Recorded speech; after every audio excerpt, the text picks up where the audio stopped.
Hi, Nadia. Thank you so much for being with us. It is very unfortunate that you were not able to join TAKminds in person due to all what is happening in Ukraine today. Since this panel is going to be talking about women in leadership roles and the main obstacles that they face as they reach for a leadership role in their different careers, it is only convenient for you to be with us today, specifically taking under consideration everything happening in Ukraine, to talk to us about a woman's life as a reporter and the main obstacle that she faces in her career. Thank you, Reem, and thanks to TAKREEM, and thanks to Ricardo for inviting me. I apologize deeply for not being able to join you in person. I've been on air for 18 hours since the crisis started, and it's been tough time, you know.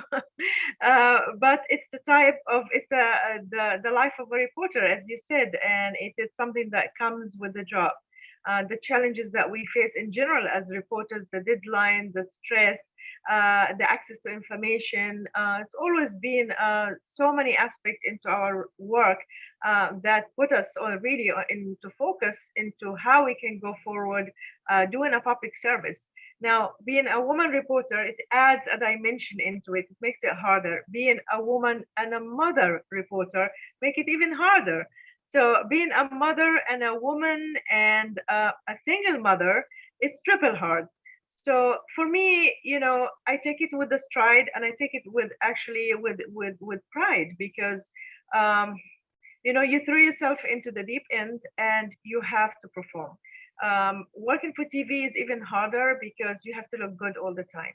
It's not just you have children you have to care for. It's not just the editors who are demanding, but also you're not a print reporter. And you don't work alone. You work with a team.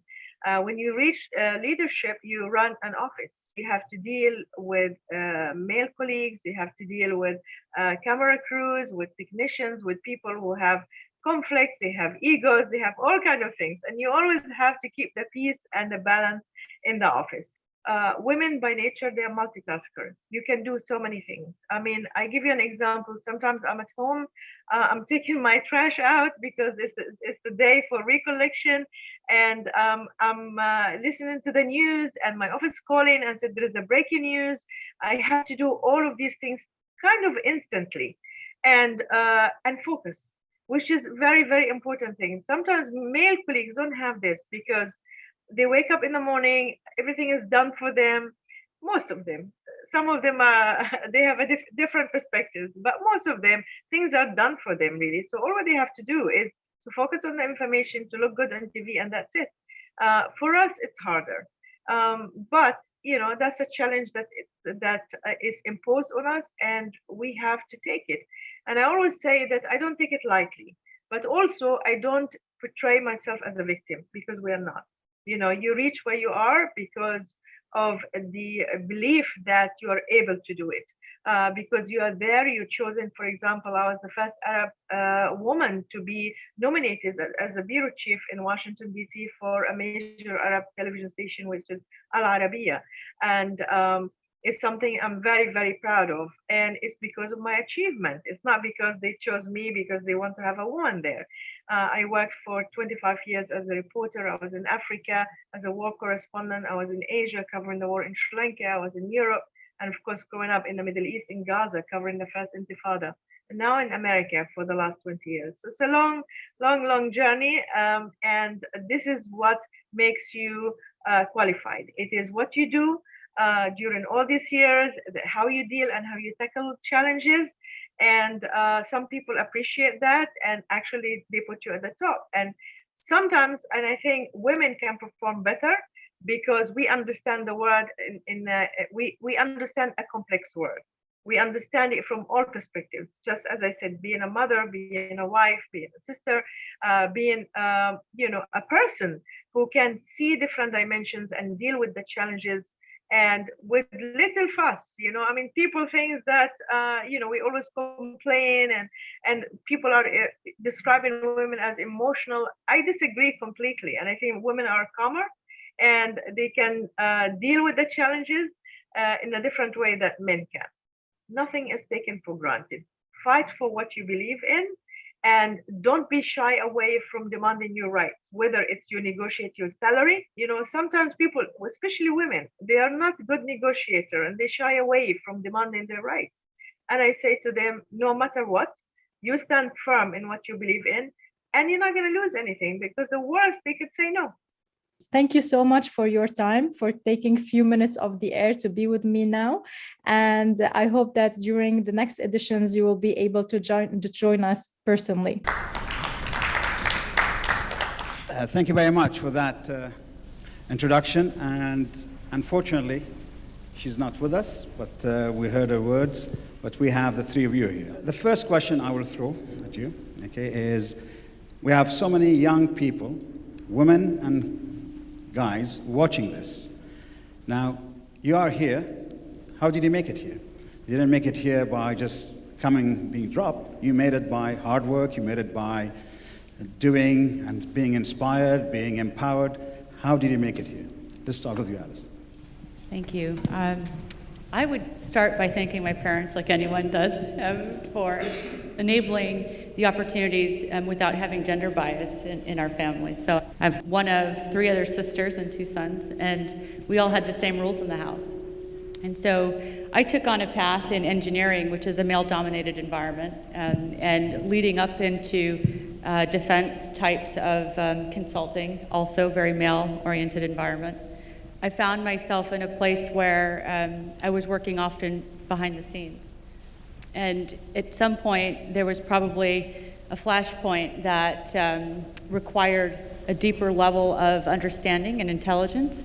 And I always felt as a female, I had to work 10 times harder than my male colleagues, and I had to figure out how to be felt, not heard.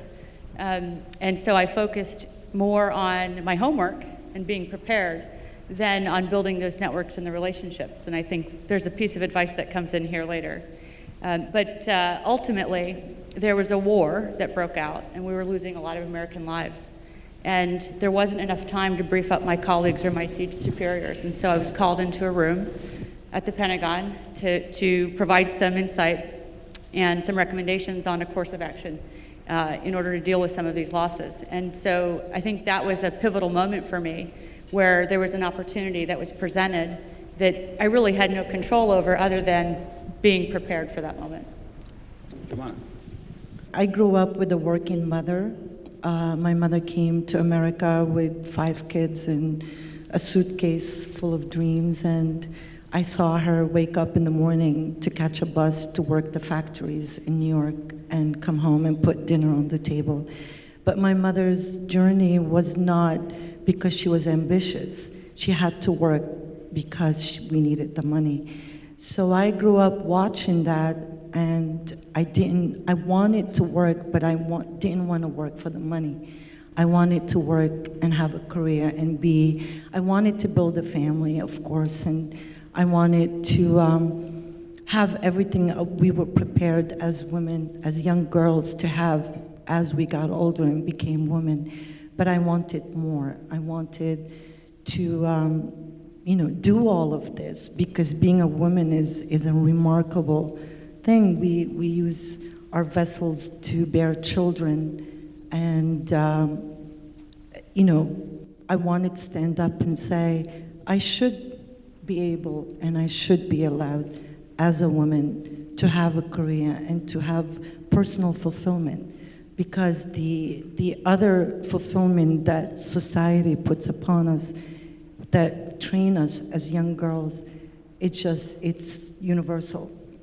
I wanted to go more towards my own personal fulfillment.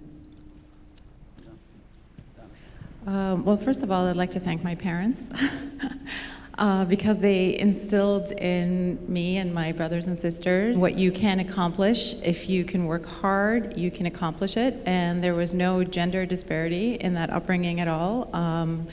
I used what I was taught at home, outside of the house, to work hard, and they gave us those principles, and they also showed us the world, and they also showed us what can happen around us and how to become independent. And that was my dad's first advice is just become independent. And it's very crucial in a country where a woman is seen as someone who is added like into a family where you're expected to do certain things. You're supposed to be a wife before you have your own career or your own life or your own choices. So that's what propelled me to just be and actually work for what I want. Well said. Actually, let me carry on with you. As you said, you come from Saudi. Okay, Saudi now is opening up socially. Okay, as we see, and women are becoming sort of a prominent sort of model for the country, saying let's forget the driving, but everything else, they've been put into the right position and been empowered. Why didn't you go back? With your experience, with your success, you would be a fantastic asset from their perspective. I mean, I haven't been back in a while. I have a young son and the pandemic and, my family visits, but that wasn't the case for me. And I just, again, we're not talking about the past. We should just kind of like move forward. And it's admirable what they're doing, and I'm on board. But sometimes timing is everything. Like, I was ready when the country wasn't ready, and I couldn't wait for them to catch up. When I was ready to become independent, to have my own office, to do my, what I practiced, I wanted to actually, operate. And so those were certain obstacles that I just couldn't wait for them to catch up with what I wanted to do. But now the opportunities are endless, and I congratulate them for that. I'll say it. Joumana, you were saying earlier that you don't believe in women liberation, you believe in women rights. And those are your words. Can you elaborate on that? Well, women liberation is vague. It's a big subject that we can spend our entire lifetime trying to dissect into it, because different countries and different cultures have a different understanding of women liberation. I like to focus more on women's rights as a human being, and that's how I want to be viewed. I don't want, yes, I love being a woman, and I love being feminine at the same time. I don't want me going out in the workplace and seeking higher, positions, or my success should not take away from my womanhood. I do want to be an executive by day, and I want to be a domestic engineer by night. Okay. I'm sorry, what was the question? Do you have any input into that? Do you agree with Joumana on that? Well, as a follow-up, I'm for women liberation because they're not liberated everywhere. So I think if we are fortunate enough to be in this country and to think we are liberated, not completely, I think there are more things we could do, definitely. And if we're completely fulfilled here, we should move on to the next area where women are not given their rights. That is to fulfill, women's rights and liberation everywhere. So yeah, I don't think we're there yet, but it's a process. Okay. Alice. I think there's a work-family narrative that plays into this, and I think that the idea that women are meant to be mothers and less apt to speak up for themselves is a challenge, because women are more likely in these stereotypes, right? More likely to sacrifice power, status, or income for the sake of family. But the reality is there's this unconscious psychological defense that creates this universal belief that it's natural for us because women bear children, and therefore the thought is that women will be better caregivers. And that leads into a lot of these challenges for women in the workplace, because they're being asked to make decisions or choose or trade-offs between work and family. But men have the same challenges, right? And so because there's this perception that these high-level jobs are more focused on enabling men, these things become the reality. I mean, if you look at CEOs in the top Fortune 500 companies, only 8% are female. And if you take a look at the C-suite, one level down, you're looking at a better optic. 1 in 5 are women. And the reality there is most of the time they're in an HR role. So there is a lot to be done in the way of disabling or dismantling some of these systemic biases that companies continue to build upon because of the fact that women don't work the same way that men do. But it does not mean that they don't have the same skills, capacity, or intelligence to succeed in those domains. Yeah, but that is on a global basis. I mean, just let's go back to Vision 2030 of the United Nations in 2015, where they had their 17 sustainable goals, okay, the SDGs. The number 5 one is the gender equality and empowering women and girls, all of the women and the girls. That is like United Nations saying it, so it's a global thing. So everybody signed up, every single Arab country signed up to that. I'm going to make a bit of a different point of view. I would say from Arab worldview perspective, it's a bit different. It's actually, number 5 should be equality for everybody, okay? And empower everybody. Because, by the way, most of men in the Arab world are not empowered. Okay, so because it comes back to a point I was making earlier on today, we are not citizens, we are subjects. So as a subject, you are not empowered. You are used, but you're not empowered. So I think that's an important point to think about, but it's a point that you raised because the point of, again, it's United Nations, less than 30% of managerial jobs are in the hands of women. Okay, which is, and even in the government, it's less than that. It's sort of 25 or 26%. So these are important points. But what the point, which I think the audience, I'm not talking about the audience only here, I'm talking about the bigger audience, they are interested to get that inspiration from you. I'm not talking to you about only as women, I'm talking to you successful people who are sitting here, what inspiration you're going to give to the people in that part of the world. I will start by saying, pulling on your word of empowerment. Mm-hmm. In my belief, empowerment starts with having the same access to information that others do. And in some ways, there is a gender bias in that. I'm speaking from my personal experience in a corporate and largely defense type of environment, where men have a different kind of camaraderie with each other and a different type of networking that women don't do. Women are more focused on working harder and longer hours versus what men do is taking the time to network. When you do network, though, you build access, you gain additional information. There are so many critical business skill sets that are based off of your ability to network. For example, having additional information about positions that might be open, or being able to negotiate because now you have leverage, you've been given a piece of intelligence or information that could be useful to you. These are tools, I think, that oftentimes we undersell ourselves and our willingness to create relationships in the work environment to enable us. So if I have one piece of advice on women out there who want to change their future, take a little more time to focus on networking. And it doesn't mean socializing, but that could work too. That's what I'll say. Can I just add on to it? Please, Nadia. Also, information on, a lot of men share a lot of information when it comes to negotiation and contracts and how to ask for a raise. Women don't talk about that. Women don't know how to talk about that. And when they do, they get emotional. And I mean, I can say that about me, but they also, that's how they, like the financial aspect of it. There's no crying in baseball. Yeah. But part of empowering women is giving them financial independence. And until they get that, they're not going to really get far.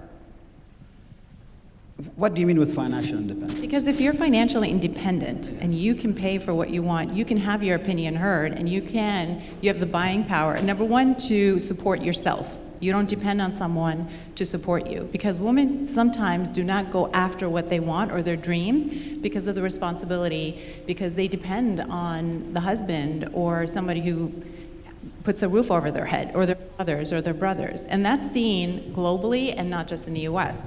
And also in the US. I mean, that's the whole domestic violence. What keeps them from speaking up and speaking out about it? So I feel like if we're going to give someone advice, information is absolutely key, but also find something to make you financially independent so you don't depend on anyone else, especially a male. Okay, let me ask you a question, all of three of you. This is now looking, since we're talking about the future, we're talking about the young people coming through. Now, what would you, the three of you, do to empower the next generation, the 16-year-old, the 17-year-olds, to really inspire them, to get them to the right place? What would be your advice and the way you'll empower these girls? Alice first. I would appeal to the parents that are out there, if you have any children that are under the age of 17. The number one piece of advice I would give is get them into a team sport. Team sports have such an influence on kids' ability to recognize their own aptitude, to work harder, to compete, to recognize what it feels like to win or lose. And it puts you on a different playing field in a corporate or business environment where you're looking at jockeying for position, but also recognizing when you need to collaborate or work as a team to get something done. It's a critical set of learning objectives that I think that every parent can give their child. And please include young daughters, because I think a big challenge in the Middle East is this perception that girls are fragile, and we're unwilling to put them in team sports. But it's a huge empowerment effort. For me, I would say I would empower young girls to say no, to learn how to use the word no, because culturally, as Arab girls, we are conditioned to be caretakers. We have to take care of, pick up after our brothers, after our fathers, after just because we are girls, and then we are paraded in front of the neighbors because maybe a neighbor will have a son that could be interested in taking me as a wife, and we have no choice. So I'm raising two beautiful young women, and I've raised them to learn how to say no. No to anything they don't want or it doesn't fulfill them as a human being and as a woman. So the key is two letters, and O.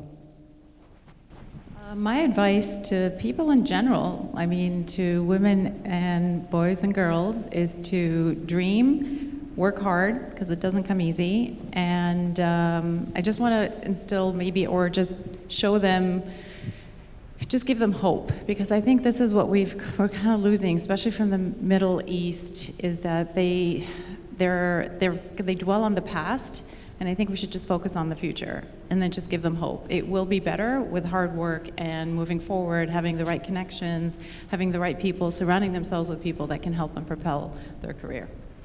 Okay. I come from a small country, Bahrain, where I was born. Year after year, the secondary school, the top students are girls. Over 70% are girls. The same in Saudi Arabia, actually. Girls are the ones getting the top marks. They go to the university, they are the top marks too. But then when you look around you, you do not see most of these girls coming through. Okay. What you see, and I'm going to join the two together, but back actually in 2001, UNDP report on the Arab world, which is a famous one, which was brought out just before the Bush doctrine about the new Middle East was brought out. There were 5 negativities. It was written by Arabs, Arab thought leaders, women with them, these Arab thought leaders, and one of them was the gender inequality. 2019, the same report was repeated, and guess what? It's the same 5 points, and the main one was the gender inequality. I have, like I was making the point earlier on, I think that's a part of the world that there is totally inequality, because as a response to 2001 and the Mr. Bush doctrine was that the first lady, suddenly we saw these first ladies coming in. First lady with a first lady of the country, or first lady from the ministry, or first lady whatever. They were becoming the front, and the media was covering them internationally and locally. Rather than actually inspiring these young girls who are coming through, and suddenly they are closed, they don't get forward. Now, part of it is because of the social aspect, but there is another part which is not happening. So what are your thoughts on that? Because this is very, very important. I'm sure, because I know, because I've been getting messages, a lot of young girls in that part of the world watching you whilst you're talking about this. Please. I think as women in general, especially young girls, we don't often seek feedback that is needed to help improve our skills. And statistically, it's been studied that women do not receive quality feedback from their supervisors, right? And sometimes even their teachers, or people who are going to take an interest in their careers or their journeys in life. And so as women, we have to recognize, and this is another piece of advice that I'm going to continue to stress, is build your network so that you have multiple data points and find the people you can trust to give you real feedback in ways that are constructive. Because the number one thing that I believe hold women back is the fact that we haven't established a strong enough network amongst each other to support in sort of this corporate fabric to keep each other ahead the same way that a lot of men who do play sports, who understand each other in either in terms of inflections or body language or communication style, where we may come across as more emotional, or we shut down because we don't want to argue, we don't want to, we don't know how to seek the feedback in certain ways. So seek feedback. I think also a lot of times when a woman speaks out loud of the things she wants, whether in the workplace or at home or anywhere, you're considered aggressive, or if you raise you're angry, or we're always perceived and we're always labeled. So I think once, men play a big role in empowering women, actually, because they as leaders, as men leaders, they need to understand that a woman cannot give the way a man gives, and not because she is less of. We need to change that, the way men look at women, that we're not less of. We can do anything a man can do. However, a man cannot do what a woman can do. I accept that one. What you had mentioned about women excelling early and then they just fall off, I do think there is a societal reason for that. Their expectations, because they get derailed, and I find that is quite sad, because basically men go on uninterrupted, whereas a woman has to think of family, and there's always a choice between career and family, whereas for a man it's just one track. And I think the double standards in our society, that should be addressed. Because when we call for equality, we expect a woman to do exactly what a man would do as a man. And that is not the case. We should make jobs and opportunities for women, for taking care of the kids, for taking them to the doctors, giving them extra time for that, putting that into legislation, allowing them to be women and doing the job as women. Because we're looking at it as a lens from a man's perspective, making decisions for women by men, and that to me is just not the right way to look at it. Some would say actually one of the biggest obstacles that women have to go forward is women themselves. Your other women, because they stop. I mean, I do see it when it comes to elections, things like that, and suddenly you don't get a woman coming through. I mean, Kuwait is a good example. Now, I mean, you have women's rights and women come out, but there is not a single woman now in the parliament where people have the right to vote, and women are 50% of the population. So the question is why women are not supporting women. I mean, I don't believe in that, because I'll come at the end why I don't believe it, but that is something that people say women don't support women. What do you think? In my career, that has not been the case for me. I would say that because I've operated in a more male-dominated environment, it's been the men that have been challenging in that. The same access to information wasn't there necessarily for me unless I worked that much harder. But I'll reflect on a personal story that really was a pivot point for me. I was working really late on something for a government client, and my boss came around and said, "Why are you still here? Why are you, I've noticed you've been in really late the last several nights, and you're working really hard on this one project. You're sort of attractive. Why don't you just get married and relieve yourself of all of this?" And I just thought, I stopped dead in my tracks, because I felt like I thought he would come over and say, "Hey, nice work today. Good job. Go home and take some rest." But in that moment, I felt as if he had taken away my freedom. And in this broad statement that was tied to this inherent bias that he had, despite the fact that I was there contributing as a team member.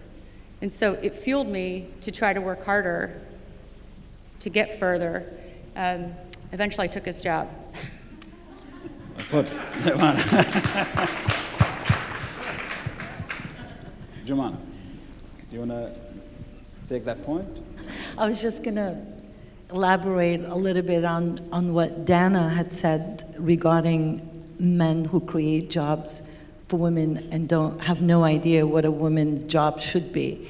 I think we can start solving that by extended paid, the word paid, maternity leave.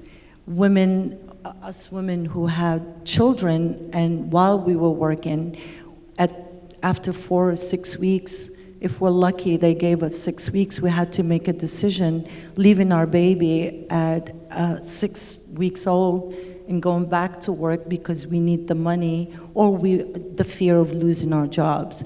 So I think we can start by providing extended paid maternity leave, and also by,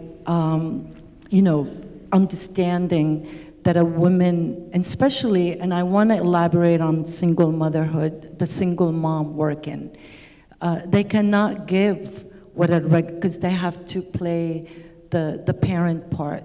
They can't work 12-hour day because they have to go pick up their kids from school, or there's a lot of responsibility that lies on single motherhood that I think companies need to understand and need to empower women that it's okay to be a mom, and it's also, we got you. I think this is a myth, but made up by men. Okay, fine. Okay, now I would like to open up for questions because, how many questions? Let's see, all hands up. This is really bad. It's only men asking questions, so it's not my fault, huh? So, one question. I'm in my house, women rule. I have a wife and a mother and 2 daughters and a son. The males in the family are the really. You said rule, yeah? Yeah, rule. Okay, yeah. All right. So, and in this conversation I had with my daughters, for me, education and jobs is the security, and this is their nuclear option. But I truly believe that there are things women do that men cannot do. I cannot, even if I want to train myself to be a good, like what I see Vivian doing with my kids, there's no way I could do that. So how can you compensate for taking such a talented mom to deal with the kids and replacing it by a less talented parent to deal with the same kids on so many levels? I think we are compromising if men want to share that responsibility to the fullest. And I started by saying, I support fully my daughters and my wife's role.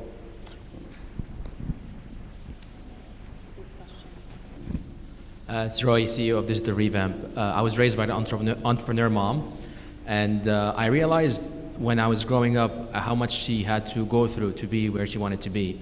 And I noticed you using the word equality. What I did learn recently, it's more equity in the workplace, because equality, treating everybody the same, versus equity could refer to what the gentleman referred to, on more fairness to their circumstances, on how they grew up, and how they deal with it. How do you feel about that terminology, equity versus equality? I think you nailed it. Real quick, I will say this. There's no reason to disrespect gender roles in a family. And as long as those are mutually agreed roles, that to me conveys equity. It was a really good point to bring up the distinction in those words. Let's have the last question. For someone that has made it independently on my own, born in Australia, being Lebanese background, I do find that even till today, I can't pipe up and say, look what I've achieved, or I use my partner, my husband, as the forefront, whereas I am the person. So that's one thing. And then another thing is, I don't believe that women in Australia back women up. I think that's a big problem. So for me to even speak to a lot of people that I know who are females, it's rare, and that's the issue that I find. Thank you. Right, ladies. I've heard that, and I've actually heard that women don't back women up, but men don't back men up either. I mean, why is that? I mean, I find that I was told going through residency that if you become a plastic surgeon, no woman's going to come to you because they're all going to go to men. And that wasn't the case. Most of my patients, most of all plastic surgical patients are actually women, and the majority are still men. I think those things, they hold us back, that what's said, but there's fierce competition between men. Men do way more worse things to other men to move them out of the way so they can get ahead. I think we pit a lot on women, and then it's just like, they're a different breed, they're a different gender. I think equity could come in expectations from men and women. I mean, if you expect excellence, you have to give them the same opportunities as men to come out with the same results. Yeah. I like that. Joumana. I agree with you to a certain point that there is competition between women to women, and I think it comes from jealousy a lot of times, because again, we were conditioned. Someone is prettier than you is going to find a husband before you. Someone who is smarter than you is going to get a job before you. So we're always competing for how we were conditioned. But I think that's changing, and our role as women is to empower other women. I love complimenting a woman when she does look beautiful, and even if I'm in a rag, So I think empowering is by celebrating and embracing that there's always gonna be someone prettier, smarter, richer, but we are individual and we are unique in our own way. But that's not fair, Joumana. I will not dare to tell a woman that she's beautiful, because I'll be held responsible for saying something wrong. That's it all depends on how you say it and what the motives are. Okay, we have 2 minutes to go. I'd like to get a final word from each of you. Okay, an inspiring final word. Okay, out of the box for the future. Let's forget the past. For the future, for the young ladies and men, actually, not just in this part of the world, in that part of the world too. Let's start with you, Dana. Well, I guess the best piece of advice is to know yourself, be true to yourself, and in whichever form you are, accept yourself, and then just, work hard and achieve your dreams. Well said. Joumana. Stole the words right out. But just be true to yourself, follow that dream, and learn the word I can. Because we can, as young, and also for every parent out there, you need to raise the men we want the world to be, and we want to raise the women that are going to rule the world. That's well said. I just want to thank all the men out there who are allies to us, and all the women who are friends and help build each other up. I think that's the thing to leave with, is to continue to build each other up. We're unstoppable, in the words of Dr. Khaled Al-Jabouri. Yeah. Thank you very much. I would like to come back to your point. Actually, just like you, Alice, I come from a house with 5 brothers and 1 sister. And in our house, actually, my mother was the leader, God bless her soul, and my father was the ruler. So we went with my mother, not with my father. My mother told me something long time ago: you die once, die well. So that's the way I'm going to go about it. And I always wanted daughters, but I've been blessed with 2 sons. And very, very nice sons. But hopefully they're going to give me beautiful sort of daughters-in-law. And I hope that one day, during our lifetime, we're going to have the first crown princess in that part of the world, the first president lady in that part of the world, the first. Let's hope that happens in terms of real empowerment in that part of the world. And I hope, Alice, this is very important, I hope that we're going to have somebody actually looking after our defense, cybersecurity, a woman from our part of the world doing that other than somebody else. And finally, I'd like to thank Ricardo for bringing me here and meeting Dr. Jeffrey this morning. Because actually I was going to ask Dana, I'm going to go to New York for a hair transplant, and it cost me a bit of money. But now that I've seen Jeffrey, I'm not going to do that. Sorry. Thank you very, very much. Once again, please.